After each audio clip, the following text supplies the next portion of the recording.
Marie war minge Schwarm. Ja, und ich städet frage, ob et jen mit in et Kino köm. Et jöbne Liebesfilm, doch et Marie wus ganz genau, was et ging. Denn wenn et Lechus ging im Roxy, hatte wir schnelle Kätzchen gestanden. All die Mädchen und die Junge saßen Lore eng im Schlunge, in der letzten Reihe. Und wenn dann jeder singe Mädchen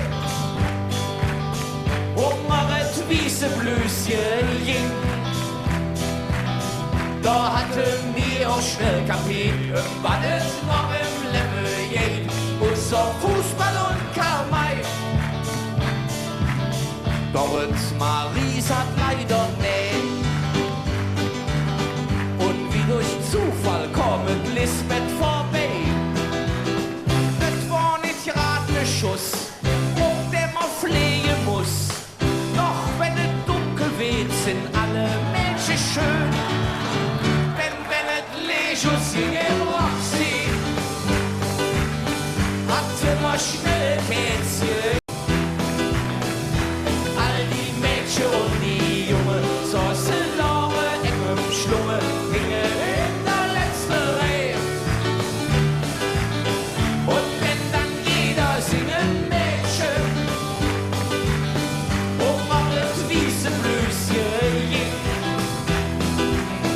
da hatte mir auch schnell kapiert, was es noch im Leben geht, außer Fußball und Karmei.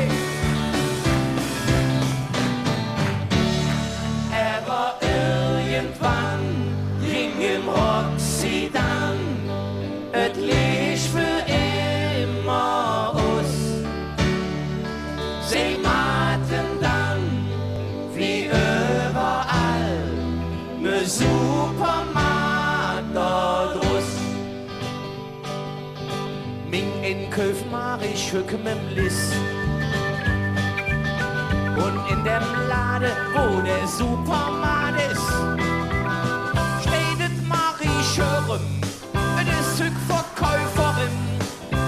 An der wo steht ganz singen durch in der letzten Reihe. Ja, wenn et Lechus ging im Roxy, hatte man schnelle Kätzchen gestanden.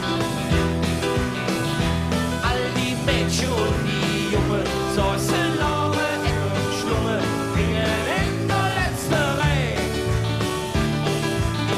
Und wenn dann jeder singen Mädchen hungeret wiese Blüschen ging,